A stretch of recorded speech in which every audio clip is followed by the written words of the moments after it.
Warahmatullahi wabarakatuh.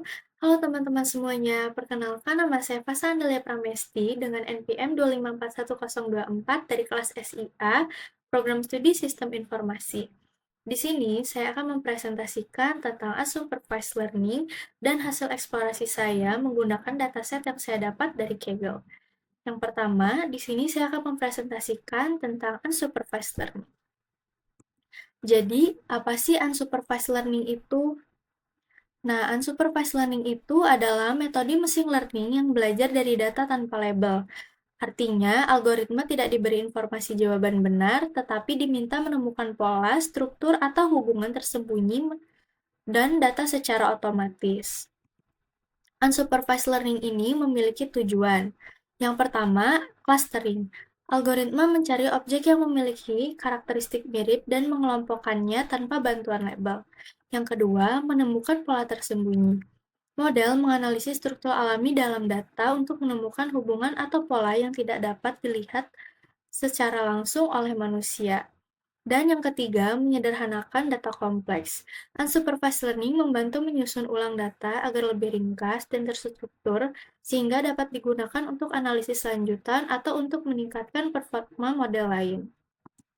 Selain itu, unsupervised learning juga memiliki ciri-ciri. Yang pertama, tidak memerlukan label.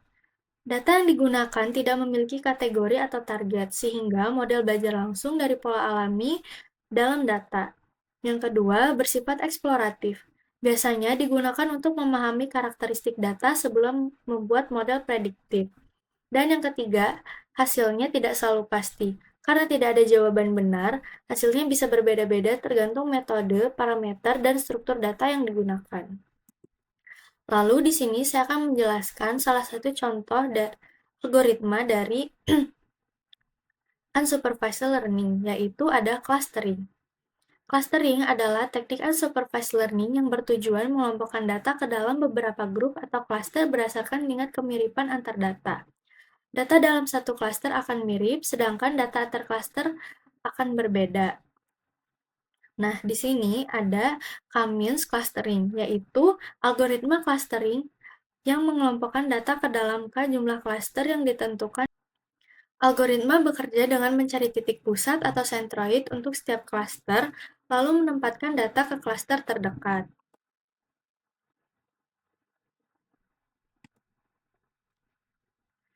Nah, K-means clustering ini memiliki kelebihan dan kekurangan. Kelebihannya yang pertama, sederhana dan mudah dipahami. Yang kedua, cepat dan efisien untuk dataset besar.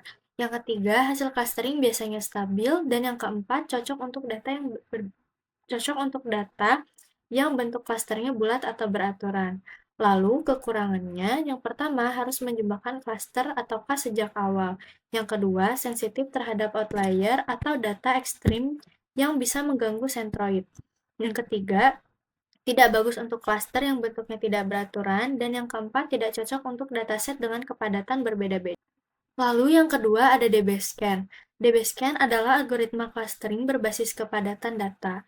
Algoritma mengelompokkan data yang berada dalam area dengan kepadatan tinggi dan menandai titik terpisah sebagai noise atau outlier. DBSCAN memiliki parameter utama, yaitu ada EPS, jarak maksimum antar titik. Dan yang kedua, min PTS, yaitu jumlah minimum titik untuk Sama seperti K-means, DBSCAN juga memiliki kelebihan dan kekurangannya. Untuk kelebihannya, yang pertama, tidak perlu menentukan jumlah klaster di awal. Yang kedua, mampu menemukan klaster dengan bentuk yang kompleks atau tidak beraturan. Yang ketiga, robust terhadap noise dan outlier. Dan yang keempat, cocok untuk data dengan perbedaan kepadatan. Lalu kekurangannya, yang pertama, pemilihan parameter EPS dan min PTS sangat penting, karena jika kita salah pilih, maka hasilnya akan jelek. Yang kedua, kurang efektif untuk data berdimensi terlalu tinggi. Dan yang ketiga, tidak bekerja optimal pada data yang kepadatan klasternya berbeda. Lalu, menggunakan dataset yang saya dapat dari Kaggle. Di sini saya menggunakan Spotify Song Dataset yang saya dapat dari Kaggle. Dataset yang saya gunakan ini berisi data lagu dan liriknya seperti judul, artis, dan teks lirik. Karena teks lirik Karena lirik ini berupa teks, saya perlu mengubahnya menjadi angka agar dapat dianalisis oleh algoritma clustering. Nah, di sini saya membuat 3 fitur numerik sederhana seperti word count, char count, dan unique words. Nah, fitur-fitur ini nantinya dipakai untuk pengelompokan. Dari histogram ini, kita bisa lihat selebaran jumlah kata, word count, char count, atau unique words. Nah, clustering ini itu membantu menemukan pola seperti lirik panjang, pendek, atau negatif. Lalu di sini saya menggunakan k-means.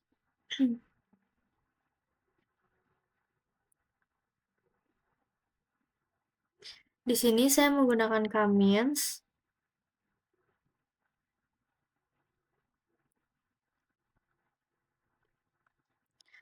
Menggunakan k-means yang menghasilkan output warna-warna yang menunjukkan klaster yang berbeda-beda. Yang menunjukkan klaster yang berbeda-beda. Nah, dari hasil k-means ini terlihat pola seperti klaster pertama, yaitu lirik panjang dan kosakata banyak. Yang kedua, lirik pendek dari kata yang repetitif.